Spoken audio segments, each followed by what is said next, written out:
სწორ დროს, სწორ ადგილას აღმომაჩინა მამა ღმერთმა. სასწაული ჭამა, თუ გინდა თქო. ვინც ახლა ეს ვიდეო ჩართო YouTube-ზე. დიდი ნერწყვი გადაყვებათან. ისა ორი კილომეტრია? გავხნიანად უნდა ჭამო. მანკაია. მე იშვიათად მქონია კულტურული შოკი. ვერც წარმოიდგენდი პირში აღექმა ეს გემო ბადრიჯანთან მიმართებაში. ილარჯივით ამოწელა. კი, აი ნახე. სუჩაიტებს. გემოების თამაში მომიწყეს რა არის? ეხა მივხვდი რაშია საქმე. რა შეგხვდა? რეცეპტს მე არ გავაზიარებდი. ჩინელები, რომლებიც ჩვენ გვიყურებენ, იტყვიან, რომ ეხა უნამოსო არ არისო, ვახო? საინტერესოა. არც ვიცი რას გავს. ხო კარგად თქვი. კი, მე ვფიქრობ, რომ შენ მოემზადე ამ ეპიზოდისთვის. ეს არ არის რეკლამა. ცალკე პლეილისტი უნდა გავაკეთო აზიური სამზარეულოს. მოკლედ, ვაგრძელებთ ჩვენს ტურს. ვახო კანდელაკმა დამირეკა რამდენიმე დღის წინ და მითხრა, რომ ფანტასტიკური ჩინური რესტორანი აღმოვაჩინეო და დღეს ჩინურში გავსინჯავთ ჩინურ კერძებს. რესტორანი ესემბლი. მანამდე ყავას ავიღებ, ბენზინს ჩავასხამ და წავალთ.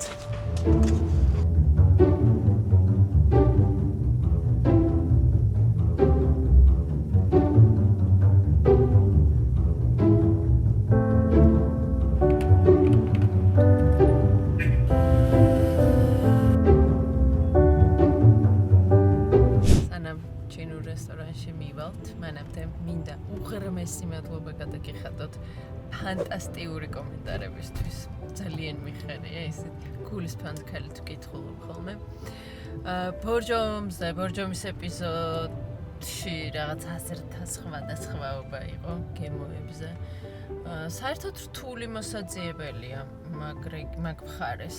ახლა სეზონი იწყება სასრიალო ბაკურიანს გადავიღებთ და ბორჯომზე რაც მომწერეთ რამდენიმე რეკომენდაცია იყო, რომ რატო იქ არ შეიარე, რატო აქ არ შეიარეო. მანდაც გავივლი გზა დაუცილებლად. ბაკურიანიც ძალიან რთული ამბავია საინტერესოდ ჭამისთვის. სულ რაღაც 2000 გამომწერი გვაკლია 20,000-მდე. ამ არხს რო ვიწყებდით 20,000 გვესახებოდა რაღაცა მიუწვდომელ რაოდენობად და ბოლო დროს ვიდეოებს რამდენი ნახვაც აქვს, მაგდენი ნახვაც რაღაც საოცნებო იყო და ძალიან მიხარია. დიდი მადლობა რომ აქ ვართ და აქამდე ვართ. ხო და რაც შეეხება 2000 გამომწერს, გამოიწერეთ არხი, გააზიარეთ. თუ მოგეწონებათ რა თქმა უნდა ვიდეო, კომენტარიც დაწერეთ და მალე ავალთ 20,000-ზე. 20,000-ზე რო ავალთ, ლაშა გამოჩნდება რა, რაც თავარია, ილაპარაკებს კამერის წინ. როგორ ველოდები ღმერთო. და შეჭამს. ხო და კიდე იდეებით თუ რამე საინტერესო იდეას მოგვაწვდით, როგორ შეიძლება ეს სპეშალ ეპიზოდი დავგეგმოთ. გახსნილები ვართ და მივიღებთ თქვენს რეკომენდაციებს. რა სიტყვაში. კაია.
და კულტურაში ხო ჭარბად არის და აქაც ინტერიერში, რომელიც ლეგენდის თანახმად, როდესაც ჩინეთი დაარსდა, დრაკონი მოკლეს და შემდეგ დაარსდა და მასზე გამარჯვების სიმბოლოა და ძალიან საინტერესო ცრურწმენა არსებობს თურმე, ციფრი 4 არის ეშმაკისეული და ცუდია და სასტუმროში. ეხა გაჩვენებთ. 4-იანი არ არის. დაუჯერებელი ამბავია. დაუჯერებელი კი რა, კარგია, ესეც რაღაც კულტურის, ჩინური კულტურის შემადგენელი ნაწილია.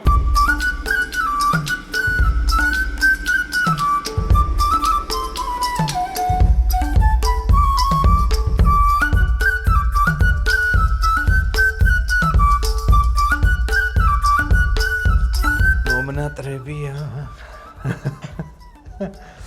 ჰუალინგის სასტუმროში რესტორანი ესემბლი დამირეკე და მითხარი რომ სასწაული ჩინური რესტორანი აღმოვაჩინე. ეგრე არ მეთქვამს. აბა რა. სასწაული ჭამა, თუ გინდა თქო, უნდა მიხვიდე ესემბლიში. დავსხდე. დავსხდეთ, მოდი. კადრს მიღმა მე ჩემი ფალავნი თუ არ მოსული. დიახ, გამარჯობა მარიამ. ჩემი ფალავანი აჯობებს კამერას რო დადებს. სიმართლე რო გითხრა, ესეთ გაპრაჭულობას და სილამაზეს არ ველოდი, იმიტომ რომ შენ როგორც არხის თილისმან და ხშირი სტუმარი, უფრო სასადილოების ხაზით მიუყვებით ხოლმე და ეხლა რაღაცა ახალია. მე სხვათა შორის ძალიან გავოცდი, როდესაც პირველად ამ სივრცეს ვესტუმრე. რო შემოვედი და გავსინჯე საკვები. მივხვდი რომ სწორ დროს, სწორ ადგილას აღმომაჩინა მამა ღმერთმა.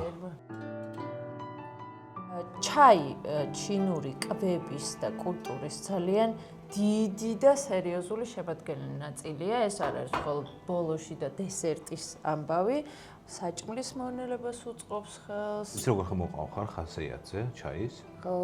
ჩინეთიდან მოდის ეს კულტურა და პალიტრასაც ასუფთავებს. ხო, კარგად თქვი. კი, ფანტასტიკურად. მე ვფიქრობ, რომ შენ მოემზადე ამ ეპიზოდისთვის. დაგუგლული მოვედ.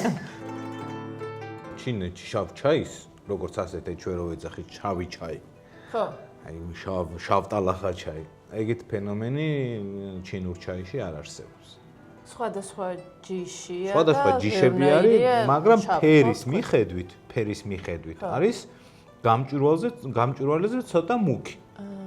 და არ არის იქ მიღებული უამრავი ჯიშის და სახეობაა და საერთოდ იცოდე ჯიშსა და სახეობის შემდეგ არის აი გრანულირებული ჩაი, დახუჭუჭებული ჩაი, ტექნოლოგია, ხო, რაც გემოში მერე განსხვავებებს იძლევა, ხო. დავიწყოთ, მოდი, ხო? ეს ის არის, რა სადროდიში რო ეს არის, ხო? დავატრიალეთ. მარიამი თბილისიდან შეკითხვა.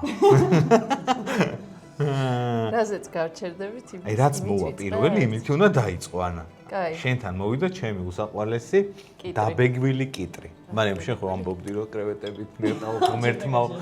დაიწყე მარიამ. შენ ფუნგუსით დაიწყე. ფუნგუსით დავიწყებ მე.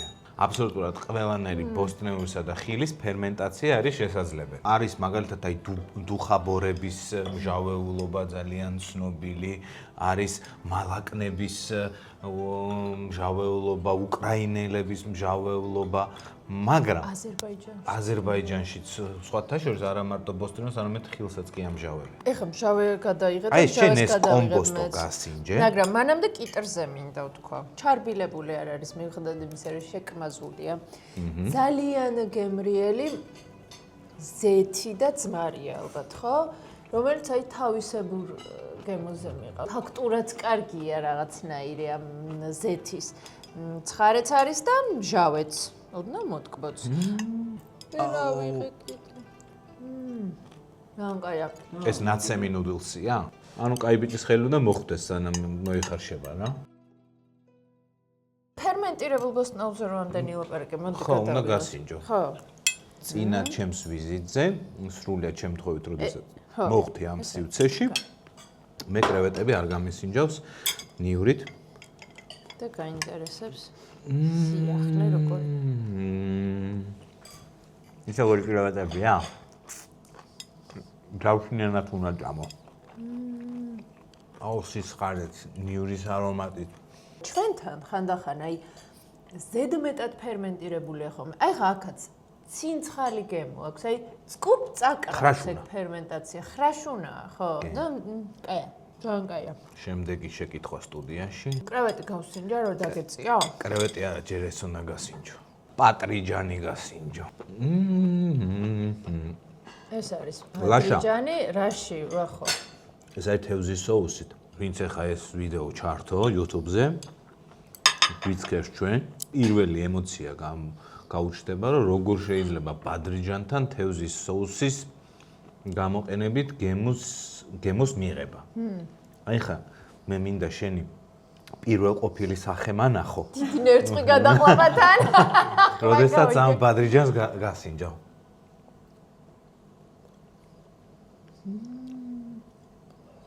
ხეია. თქვი? ძალიან მაგარია. ხო, აი ვერც წარმოიდგენდი, რომ შეიძლებოდა პირში აღექმა ეს გემო ბადრიჯანთან მიმართებაში. ძალიან ფაფუკია, აი ძალიან. მე იშვიათად მქონია კულტურული შოკი კვებასთან დაკავშირებით და აი არსაიდან მოსული გემო და პირველად ამემართა ბადრიჯანზე. სალფის რუბრიკის ფარგლებში ვარ ხო? რადგან ჩინურ რესტორანში ვართ, მე და შენ მინდა ვილაპარაკოთ ჩინურ სამზარეულოზე და რატო გამახსენდა ეხლა ეს და რატო გადავედი? რაც შენ თქვი, ჩინურ სამზარეულო გამოირჩევა ფაქტურებით, საინტერესო ფაქტურებით და მაგ ტექნოლოგიით და მომზადების და შენ ძალიან გიყვარს მაგ ფაქტურებზე დაკვირვება. დაკვირვებული ვარ. იმიტომ რომ მარტო გემოს არ აღნიშნავ ხოლმე. აი მე როგორია, ხრაშუნა თუ როგორი ფაქტურის არის, მაგას აკვირდები კარგად და მოდი ვილაპარაკოთ ჩინურ სამზარეულოზე ამ მიმართულებით. ნუ ჩინური სამზარეულო არის, არ ვიცი, ალბათ საბაზისო ცოდნა ჩინურ სამზარეულოს თუ შეერკვევი, ასე რომ აზიურ სამზარეულოში თუ ერკვევი, ჩართვალე რომ შენ ტექნიკურად და ტექნოლოგიურად იმდენი რამ იცი უკვე კულინარიაში, გასტრონომიაში არ გეუბნები, კულინარიაში. ხო. რომ უკვე წინ გადადგმული ნაბიჯი. იმხელა კულტურა იგრძნობა უკვე მაგიდასთან დასხდომასთან, სერვირებაში, ჩაის კულტურაში, არ ვიცი, სუნშიც კი სადაც მიდიხარ, სურნელში. კერძებზე ხო საერთოდ ზედმეტია საუბარი, იმიტომ რომ აბსოლუტურად ყველა კერძის საბაზისო არის მთავარი გემო. არ აგერევა არც ერთი გემო ერთმანეთში. აი მაგალითად ერთი და იგივე სახეობის სოკო კერძში სხვანაირად გემოზე მოდის და მაგალითად აი ცალკე როდესაც არის ეს სოკო სხვა გემოზეა. ისეთი სიღრმისეული ცოდნა აქვთ გემოსი და შეგრძნების გემოსი, რომ იშვიათია რომ სხვა კულტურაში ესე შეგვხვდეს.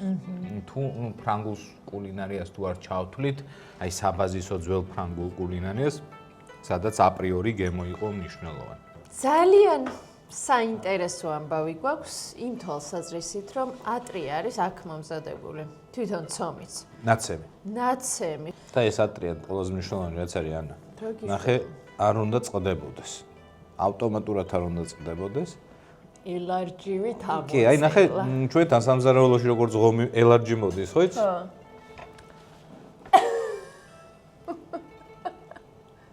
ჩაიტევს ხა. ხელნაკეთ ატრიას სინჯავს, ვახო, შოუ. კი, ეგეთია. აუ იცი როგორია, ყველაფერს რომ მოუხდება. ხო შევძელი.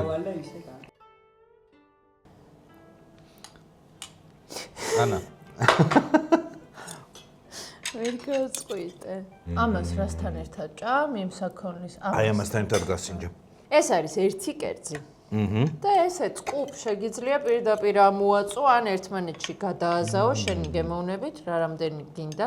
ნახე უკვე соуსში რო ამოევლო სხვანაირი გახდა. სხვა ფაქტურაა კი. როგორ მომწონს? მოიმე. ისეთია. წელვადია ოდნავ, რა ქვია მაგას, აი ხეჭვის დროს. ვისაც ატრია უყვარს. ძალიან მე კაია. ვფიქრობ, რომ აუცილებლად უნდა ესტუმროს ამ სივრცეს რაღაცი ძალიან წააგავს კავკასიურ კერძზე ლაგმანი ქვია თუ იცი. კულტურულად ერთად არიან დაახლოებით, მაგრამ მე ლაგმანი რაც გამისინჯავს. ჩემთვის ცოტა ცხიმიანია და ეს ძალიან დამბალანსებულია ცხიმითაც. დავდუმდი. მართლა ძალიან გემრიელი. კიდე რამდენი რამე გვაქვს გასასინჯი მენენება დატოვა. აუ, ვახო, მართლა გემოების თამაში მომიწყო ეს რა არის ძალიან კაია, ძალიან კარგია. ჩემი თილისმა ვინ არის? დააკომენტარეთ. ეხა მე მინდა ბადრიჯანი გავსინჯო. კაი. და მარიამ, შენ გასინჯე ჩემო ძვირფასო ბადრიჯანი? რა თქმა უნდა, თამარ. და როგორც რუნავს იგივე ემოცია დაგეუფლა გასინჯვის დროს თუ კიდევ უფრო სხვა გემოებიც იპოვნე?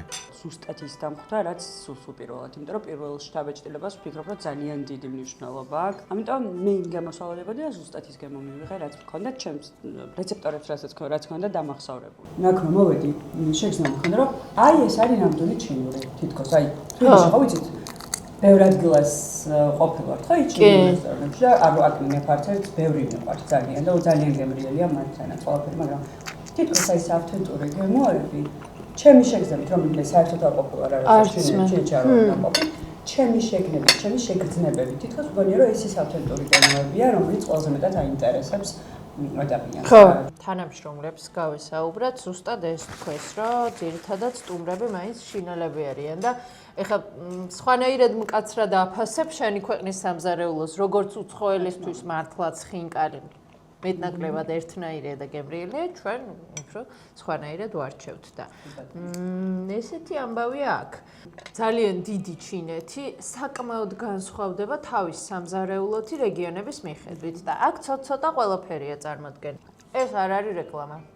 ეს ბადრიჯანი ვინ დააფთოსნა, ეგ ამაგებინა პირველად ვინ მოიფიქრა? ერთი უნდა იცოდეთ, რომ დიდად ბადრიჯანი არ უყვარს ახალს. ამ მქონდა ეხა დიდად გემოვნურად ბადრიჯანის მიმართ ემოციები რა ლაშა ხო ხვდები რას ვამბობ რა ჩინელები რომლებიც ჩვენ გვიყურებენ ამ გადაცემას უყურებენ იტყვიან რომ ეხა უნამუსო არ არისო ვახო რო ეს ჩემი რო ესმითთან და ამბობენ რომ ეს უნამუსო ვახო რა მაგრამ აი ჩემი პურით უნდა მოვიდე რა ჯიბეში უნდა მქონდეს პური რა ეს პური გინდა? კაი რა აი ეს ესეთი ბრინჯი გაქვს პური არა ნახე აი ეს არის აი ეს არის არ ვიცი, აი პური უნდა ესე. მუდლსი. არა, პური. შემდეგში ჩემი შოთის პურით მოვალ. სახში რო გვაქვს გადაღებული ეპიზოდი, ერთ-ერთ კერძში ვახოს ტუტორიალი მაქვს ამოჭრილი პურის ამოწობას როგორ მასწავლის და შორტად დავდე YouTube-ზე. მე მგონი 100,000 ნახვა აქვს. Instagram-ზეც და TikTok-ზეც აი გავარდნილია ისეთი ბნებით ყვება, ისეთი სიყვარული, მთელი ემოცია აქვს ჩაქსოვილი, რომ ეს პური აქ ჩადე, მე ჩატოვეო იძახთან, მოკლედ, მაგასაც დავიქნა. ჩემ სიმღერებს ხალხი მღერის. მე რო აღარ ვიკნებია. დაგეთანხმები. კაი ბრინჯს გავსინჯავ თან ამბობენ რომ ბოსტნეული არისო და თან ზღვის პროდუქტებითო, ხო? ინფორმეიშენი მოვიდა ეგეთი. კი. ძალიან კაია. ცოტა ცალკე კერძია. მეგობრებო, ეს ის მომენტია, გამომწერება უბრალოდ. როცა ლაშა მართლა ძალიან ცოდოა. არც ერთი უკმა არ გადასვლია ჯერ პირში. მე რამდენი გამომწერზე იწყებს ლაშა ჭამას? 2000 გამომწერი გვაკლია 20-მდე. 20,000-ზე იწყებს ჭამას. სოციალური ქსელის მეგობრებს იმასკენი მიწერე. ხარი რომ 2000 ვართ თქო, დარჩენილები თქო? ამ საოცარ საქმეში თუ მე ამ მეწვრის შევიტან ჩემო ვახო რომ გამოიწერეთ თქო. აგიჯდეს ახლა ჩვენთან ერთად რა თქმა უნდა გავაკეთე. იქნებ ხასიათის გამო უკეთდეს რა ის. არ დაგჭირდება მაგისთვის. მომიზადე. აბა გავსინჯოთ სოკო. ჩამოგაქვთ ხო? ხო. სოკო. ესეთია. მიგრძნოვა. სოკოს გემო და ხო, ფაქტურა. ნეიტრალური გემო აქვს. არ არის ძალიან გადატვირთული соусებით და ბრინჯზე მინდა ვთქვა, გიორგი, რომელიც კაცს მიღმა გვაწვდის საინტერესო ინფორმაციას. ასე მოგვიყვარა, შემწვარი ბრინჯის მომზადებაც არ არის მარტივი, იმიტომ რომ ჯერ იხარშება, ეს მოხარშული ბრინჯი უნდა დაყოვნდეს, ცოტა გამაგრდეს, გახმეს, დაძველდეს სავით და მერე იწვება და მაგიტო აქვს ესეთი საინტერესო გემო.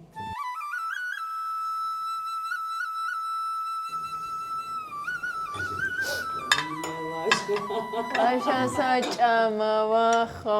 თქვი? კაია. ბიჭო, ხო ბანალური მჟავია. ხო არაფერს ხო. ძალიან გემრიელი. ბავშვებს სუპში რო რამე არ ჩაუვარდეთ, ესე რო აფარებენ ხომ, ესაა შენი.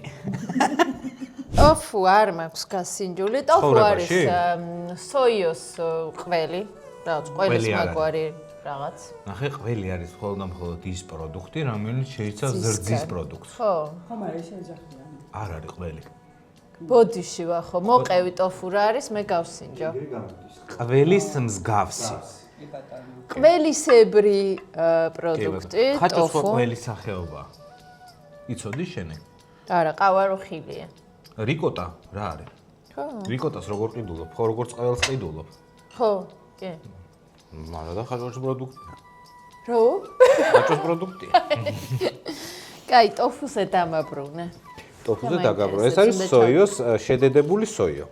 ძალიან სპეციფიური გემო აქვს. ბევრისთვის მიუღებელი და გაუგებარი, ჩემთვის პირადად აი ეს ლიკინა ფაქტურა, რომელიც აქვს ბოლოში.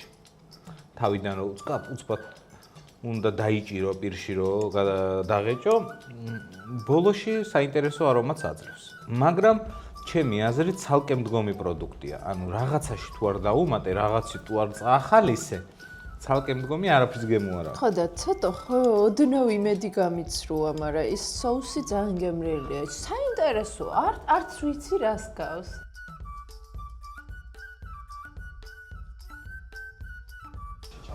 ცოტა ისეთი სტრუქტურა აქვს, ოდნავ ღრუბელისებრი თუ რაღაცა და ნუ ხო რა, ისეთია, საინტერესო გემო აქვს, მაგრამ არ შევიშალე. კაი იყო რა, კაი გამოცდილება იყო ამის ნახეთ, ჩინელები ძალიან კარგი მარკეტოლოგები არიან, როგორც იტალიელები. ისე კარგად ფუთავენ თავიანთ პროდუქტს, რომ შემთხვევაში და ისტორიას, იმიტომ რომ იმხელა ისტორია აქვს და იმხელა კულტურა აქვს, აბსოლუტურად ყველაფრისგან შეუძლიათ გააკეთონ მაგალითად პროდუქტი. აი ხა მაგალითად კახეთში მუჟუჟი, თემ სოფლიომ რო გაიგოს კახური მუჟუჟის შესახებ. არის რამხელა მანქანა უნდა ჩაირთოს, წარმოიდგინე რომ საზოგადოებამ გაიგოს მუჟუჟის შესახებ, მაგრამ ჩინეთში როდესაც ერთ რეგიონში, ერთ უბანში ღორის ყურისგან გააკეთა ნიურის ჯინჯერის დამატებით და იქვე ბრინჯისმარი დაუმატა და მსგავსი პროდუქტი შექმნა, მთელ სოფლიოში უცბად ადვილად მოიკიდა ფეხი, იმიტომ რომ რამხელა მომხმარებელი ყავს, ხო? ზოგადად დაბალანსებულ გემოზე რო საუბრობთ, მე მგონი ერთ-ერთი პირველია თან ჩინური სამზარეულო, სადაც აი ეს ხუთივე გემო არის, ხო? რაღაცა მათ შორის უმამი. ტკბილი, მჟავე, ცხარე, წარე. ხო, და უმამი. უმამი, რომელიც ვერავინ ვერ გაიგო რა გემოა. ვაიმე, რა შემხვდა და ეხა მივხვდი რაშია საქმე. რა შეგხვდა? ვერ ხვდებოდი, იმიტომ რომ თევზის соуსის გემო არ აქვს. უბრალოდ თევზის გემო აქვს. და ანშებს გამორჩა და გამოუშვა ჩემთან. ან ვიპოვე. მართლა? არა, რეცეპტი არ არის სანდო, რესტორატორი კაცია, რესტორანი აქვს. რეცეპტს მე არ გავაზიარებდი. აი ხა მივხვდი რისი გემო.